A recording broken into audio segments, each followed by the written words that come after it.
नमस्कार दोस्तों। मेरा नाम है विजय कुमार। आप देख रहे हैं कॉमिक्स पिटारा चैनल को।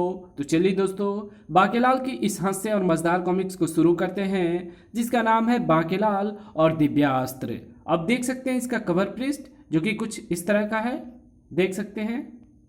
ओके। राजकार्यों में अति व्यस्त रहने के कारण कई दिनों से राजा विक्रम सिंह ने प्रजा का कुशलक्षेम जानने के लिए नगर भ्रमण नहीं किया था। तो आज विक्रम सिंह बाकीलाल को साथ लेकर नगर भ्रमण पर निकल पड़े थे। महाराज, कलुआ धोबी ने बड़ा दुखी कर रखा है।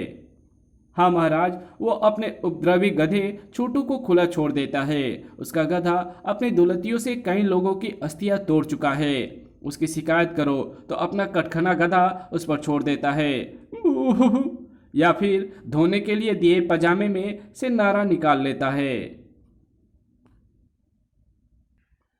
ढेचू ढेचू। ये तो कलुआ धोबी के गधे छोटू की आवाज है। भागो, छोटू आ गया। ढेचू ढेचू। बाकेलाल, मैंने तो सुना था कि गधे के सींग नहीं होते। हाँ महाराज, मुझे पता है, क्योंकि आपके भी नहीं हैं। पर इसके तो सींग भी हैं। ढेचू ढेचू। हाँ महाराज, और ये हमें सींग मारने ही आ रहा है। धम। उफ। ढेचू ढेचू। मुझे गधे का सींग नहीं लगा जी, नहीं लगा। ढेचू ढेचू। मोटे को जरूर लगेगा। आ! अरे कमबख्त, ये क्या किया? महाराज को सींग मार दिया। ढेचू ढेचू। अब मुझे क्या पता था कि ये तुम्हारा महाराज है। बूह। सैनिकों, धोबी और उसके गधे को ले जाकर 2 दिन के लिए शेर वाले वन में बांध दो। दोनों के मुंह भी बांध देना, ताकि दोनों चीख भी ना सके। महाराज, पास में हिरणों वाला वन भी है, हमें वहां बंधवा दीजिए, नहीं तो अच्छा नहीं होगा। बूह। अब धोबी और उसका गधा छोटू किसी को परेशान नहीं करेगा। बोलो महाराज विक्रम सिंह और बाकेलाल की जय। राजा विक्रम सिंह की सवारी नगर में पहुंची। आप में से जो चाहे अपना दुखड़ा महाराज के सामने रो सकता है। महाराज, हमें पुच्छड़ केतु से बचाएं। कौन है ये पुच्छड़ केतु? बाकेलाल जी, पुच्छड़ केतु एक राक्षस है। वो हम लोगों की पूंछ उखाड़ना चाहता है। फिर तो कोई समस्या नहीं है, क्योंकि इंसानों की पूंछ होती ही नहीं है। यही तो समस्या है बाकेलाल जी। उसे जिसकी पूंछ दिखाई नहीं पड़ती, वो उसकी मूंछ उखाड़ देता है। इसलिए हम नकली पूंछ लगा कर रखते हैं कि ना जाने मरा वो राक्षस कब आ धमके। मैं मरा तो आ भी धमका। भागो भागो। बाकी तुम कहाँ चले? बाप रे, सब लोग तो भाग गए, अब बचे केवल हम। ये पुच्छर केतु अब आकर हमारी पूंछ ढूंढेगा, और जब पूंछ नहीं मिलेगी तो वो हमारी मूछें उखाड़ देगा। क्यों रे, कहाँ है तेरी पूंछ? ये रही पुच्छर केतु। वाह, ये तो बड़ी शानदार पूंछ है। इसे उखाड़ कर तो मुझे बड़ा मजा आएगा। बाकेलाल, उन पद की हूँ। सही समय पर यहाँ पड़ी मिल गई ये पुरांदी, जो स्त्री अपने बालों में गूंथती हैं, और मैंने उसे ही पूंछ के स्थान पर लगा लिया। पर अब मोटे मुच्छड़ की खैर नहीं, क्योंकि उसके तो पूंछ है ही नहीं। मगर ओह, ये क्या, मेरी टांगे बेजान हो रही है। इसे क्या हो गया? अब मोटे मनुष्य की पूंछ खींच।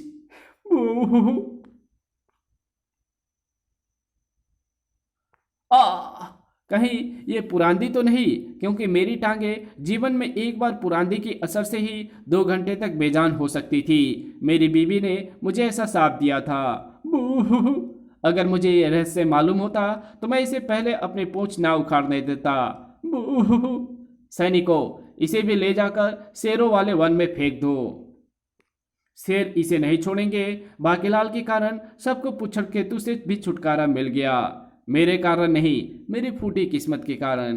बूह। देख लूंगा तुझे भी, देख लूंगा राजा। एक दिन तेरी पूंछ ना उखाड़ी तो मेरा भी नाम पुच्छड़ केतु नहीं। बूह। अगर मैं राजा के इन शत्रुओं को वन में जाकर स्वतंत्र कर दूं, तो वे अवश्य ही आकर राजा की नाक में दम कर देंगे। तो फिर बाकेलाल चल, तू भी सिंहों वाले वन की ओर। बाकेलाल बहाना बनाकर चल पड़ा वन की ओर। राजा की सवारी वहां से भी गुजर गई, बिना ये देखे कि ऋषि मान न मान तू मेरा मेहमानाचार्य की निगाहें उन्हें देख चुकी है। ओह, राजा ने मुझे ब्रिज की खो में बैठे हुए नहीं देखा। राजा ने मुझे प्रणाम नहीं किया। घुर्र, एक ऋषि का ऐसा घोर अपमान ऋषियों के इतिहास में पहले कभी नहीं हुआ होगा। मैं भी चलता हूं सिंहों वाले वन में। यहां बैठकर मैं करूंगा तुरंत कल्याण देवता की आराधना। जबकि इधर, बाकेलाल जी मुझे बचाइए, मैं आपके वस्त्र मुफ्त में धो दिया करूंगा। ठेचू ठेचू, मुझे भी खोल दे बाके, मैं तुझे दुलत्ती नहीं मारूंगा। बाकेलाल, मैं तेरी पूंछ कभी नहीं उखाड़ूंगा, मुझे भी खोल दे, मैं तुम्हें स्वतंत्र करने ही आया हूं। अगर तुम किसी से कहना नहीं मगर तुम किसी से कहना नहीं कि मैंने ही तुम्हें खोला था। नहीं कहेंगे बाकेलाल। अब जाओ, मैं भी जाता हूँ। बाकेलाल, हम तुम्हारा ये उपकार कभी नहीं भूलेंगे और उस मोटे राजा को भी नहीं छोड़ेंगे। घुर्र। इधर यज्ञ भी शुरू हो चुका था। तुरंत कल्याण देवता का यज्ञ किसी ठुंड वृक्ष के नीचे बैठकर करना होता है।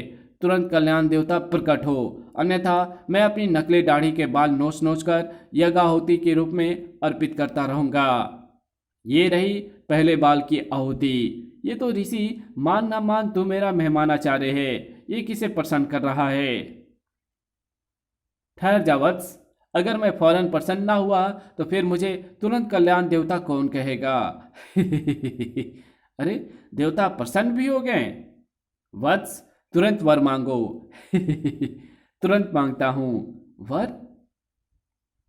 तुरंत कल्याण देवता, मुझे दिव्यास्त्र चाहिए।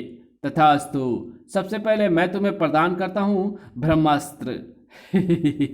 ओह, ब्रह्मास्त्र, वाह, ये तो राजा की खाट खड़ी कर देगा। ब्रह्मास्त्र, ये तो मेरे पास होना चाहिए।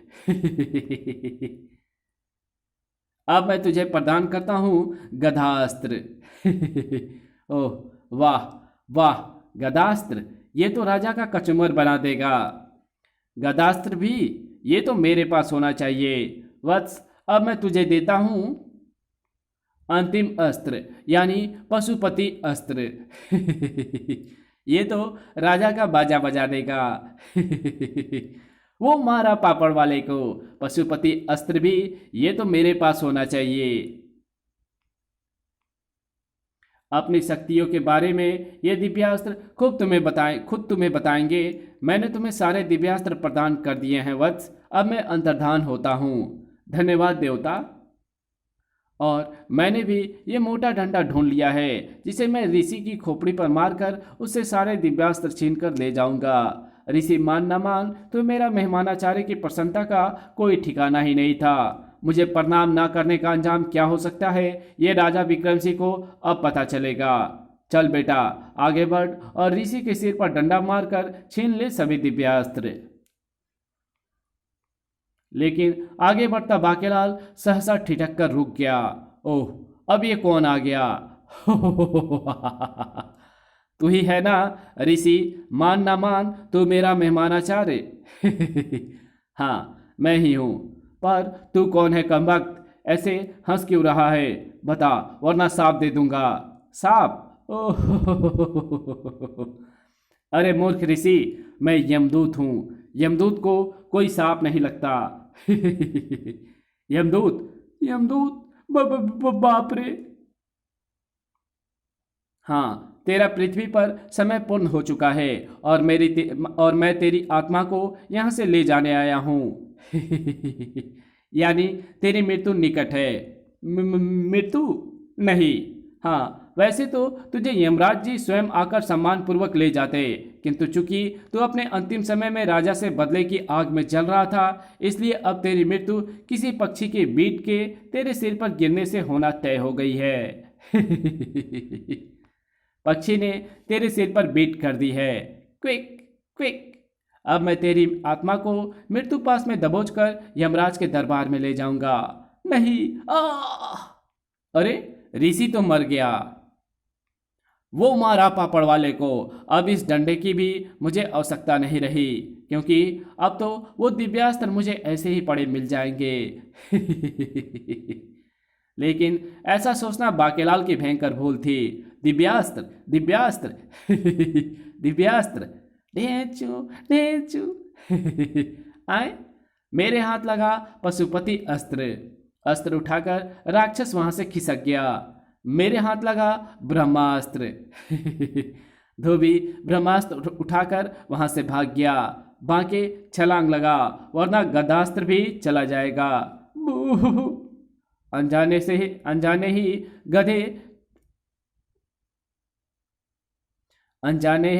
में ही गधे छोटू के खुर से टकरा गया गधास्त्र। ठेचू ठेचू। अरे ये गधास्त्र तो अपने आप ही मेरी पीठ पर लद गया। और ये क्या, मैं तो मानव की तरह सीधा खड़ा हो रहा हूं। ठीक उसी पल गधास्त्र को प्राप्त करने के लिए उछला बाकेलाल भी वहां आ गिरा। गधास्त्र भी मेरे हाथ नहीं लगा। वाह, गधास्त्र हाथ आते ही बाकेलाल भी मेरे खूर छूने लगा। और ये क्या, मैं तो मानव की भाषा में बोलने लगा। मुझे चक्कर आ रहे हैं। चल बेटे छोटू, अब तू भी निकल ले यहाँ से, कहीं कोई संकट ना आन पड़े। अरे रुक जाओ कमबख्तो, मैंने इसलिए तो तुम्हें स्वतंत्र नहीं किया था। और ये मेरे हाथ क्या लगा, ऋषि की खड़ाऊं? इससे अब तू ही अपना ही सिर पीट ले बाकेलाल, क्योंकि मुच्छड़ की मृत्यु के तीन सुनहरे अवसर तेरे हाथों से निकल गए। तड़ाक तड़ाक। और हाथ लगी ये नामुराद खड़ाऊं। चल दूर कर अपना काला मुंह, खड़ाऊं कहीं के। खड़ाक। लेकिन ये क्या, अरे ये खड़ाऊं तो उछलकर वापस मेरे हाथ में आ गई। इस नामुराद खड़ाऊं का मैं क्या करूंगा, चल दूर हट। खड़ाक खड़ाक गर्र। बांके की खोपड़ी से टकराकर खड़ाऊं वापस उसके हाथ में आ गिरी। ये फिर मेरे हाथों में आ गिरी।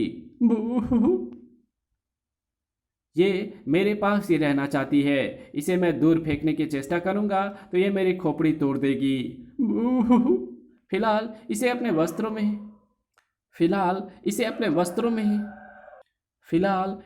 वस्त्रों में ही छिपाकर रख लिया है। इधर खड़ाऊ गोल खिला रही थी और पता नहीं इधर क्या गोल खिलाने वाला था गधा छोटू, जिसे मिल गया था गधा शस्त्र। आज तक मानो हम गधों पर राज करता आया है, मगर अब मैं मानव पर राज करूंगा। लेकिन मुझे यह गधा शस्त्र चलाना तो आता ही नहीं। इसे चलाना बहुत आसान है छोटू। आए, ये कौन बोला? ये मैं बोला, यानी गधा शस्त्र। तुझे सिर्फ गाकर इतना ही कहना है कि बोल गधैया बोल, संगम होगा कि नहीं। तू गधा शस्त्र नहीं, गधा शस्त्र है। लेकिन खैर, इससे क्या फर्क पड़ेगा, मैं मंत्र बोलता हूँ। बोल गधैया बोल, संगम होगा कि नहीं। होगा, क्यों नहीं होगा। अब इस गधा शस्त्र से दिव्य किरणें फूट रही है, तो जिस भी मानव की ओर मेरा मुंह करके ये कह देगा कि फटे चक दे, उसमें गधे के सारे गुण आ जाएंगे। वाह, ये हुई ना कोई बात। राजा विक्रम सिंह ने मुझे शेरों वाले वन में बंधवाया था। सबसे पहले मैं इस गधा शस्त्र का मुंह उसी की ओर करूंगा। अरे गधा इंसानों की तरह कैसे चल रहा है। इस कहानी को यहीं ख़त्म करते हैं। इसके आगे कहानी पढ़ेंगे इसके पार्ट 2 में। तो मिलते हैं इसके दूसरे पार्ट में, तब तक के लिए बाय। वीडियो अच्छी लगी तो इस वीडियो को लाइक कर देना।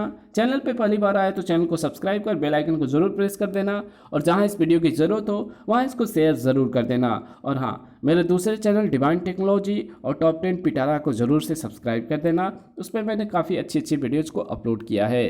तो चलिए मिलते हैं आपसे इसके दूसरे पार्ट में, तब तक के लिए बाय।